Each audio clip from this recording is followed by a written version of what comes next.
Hello, my name is Felicia Rodriguez, and I'm going to be talking about a token economy system. So the purpose of a token economy system is to increase wanted behaviors and decrease unwanted behaviors through the use of a reinforcement system. A token economy system can be implemented in all areas of education as well as the functional aspects of life. A token economy system utilizes both positive and negative reinforcement. In a token economy system, it has been proven successful, especially with behavior management and as well as a motivational tool within the education system, as well as a rehabilitation. The implementation of this system has been proven extremely effective in the field of applied behavior analysis, or ABA, as a behavior-based intervention where interventions being administered independently or within a group scenario. The components of a token economy system are listed as target behavior, token points, or a way to earn tokens towards a targeted behavior, and lastly, a menu or preferred items list is also created that participants can obtain them by earning tokens.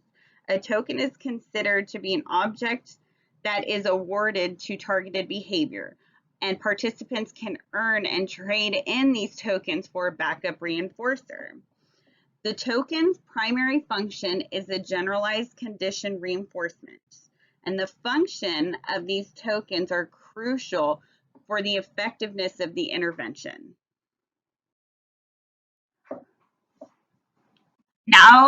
Now that we've discussed the tokens and the importance of the tokens, we need to discuss the three main functions of the token. So, and these are the three main functions of tokens, which are often applied in multiple settings, are: first, the token bridges the gaps between time and occurrence of behaviors and delivery of that backup reinforcer. Number two, tokens bridge the gap between behavior and the delivery of the reinforcer.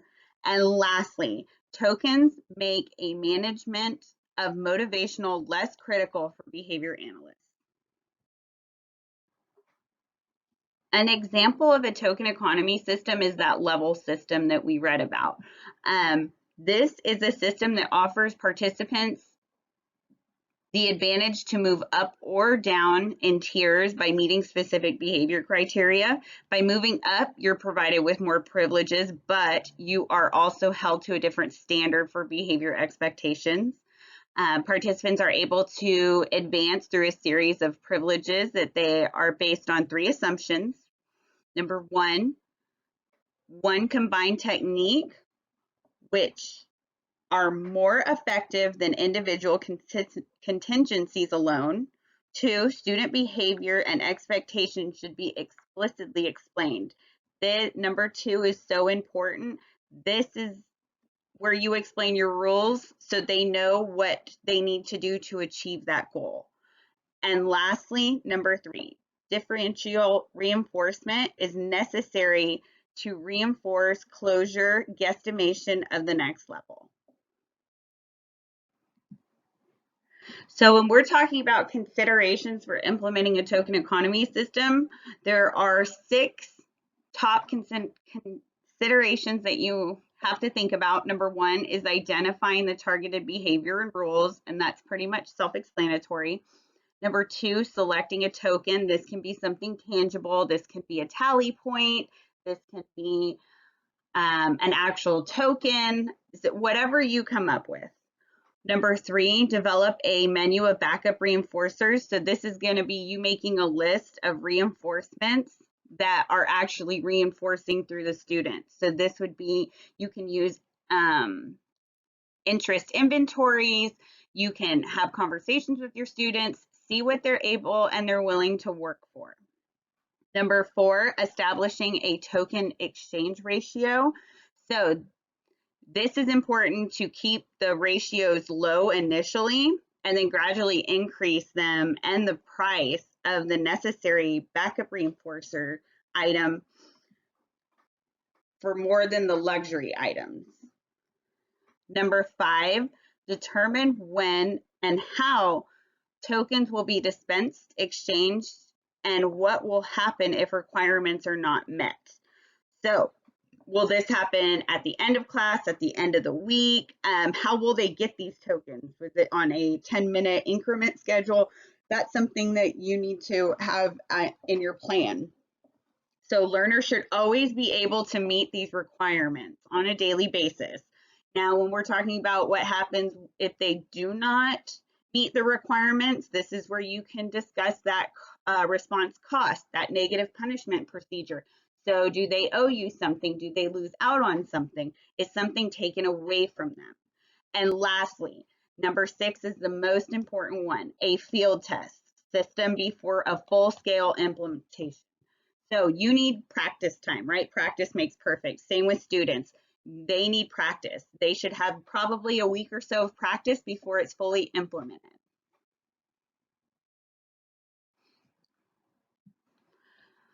So withdrawing the system, this is another crucial role of a token economy system. It is not meant to be put into play an entire school year.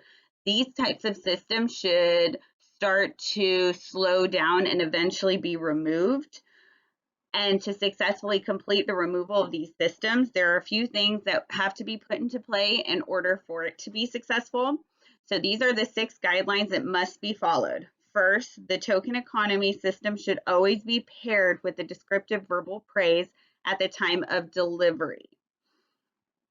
2, the number of correct responses required should gradually increase.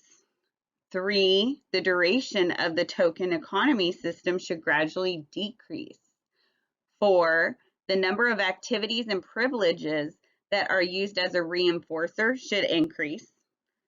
5, the price of the more desirable items should increase while keeping the very low-priced items as the less desirable items for exchange.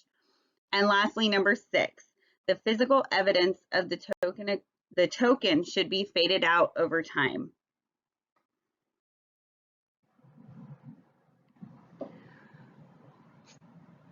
So to extend a little bit on the token economy system,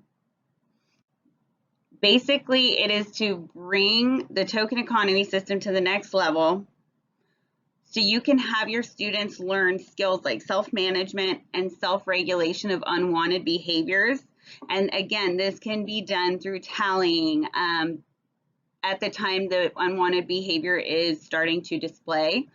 I have my own personal experience with this. I implemented a token economy system with one of my students who had autism and quite frequent verbal outbursts during independent and direct teach. So what we did was, it was a 50-minute class period. We set a timer. Every 10 minutes, he did not talk without raising his hand. He earned a token. At the end of the class, he should have earned 5 tokens. He can exchange that for 5 minutes of teacher talk time, which is really what he wanted, or 5 minutes of iPad time. So sometimes they have that down day. He had that option. And slowly this increased to, he had something on his desk where he would tally when the timer would go off. And so he knew how many he should have. We faded the tokens out, but he still timed it. Then slowly we increased the amount of time in between the phases of reinforcement.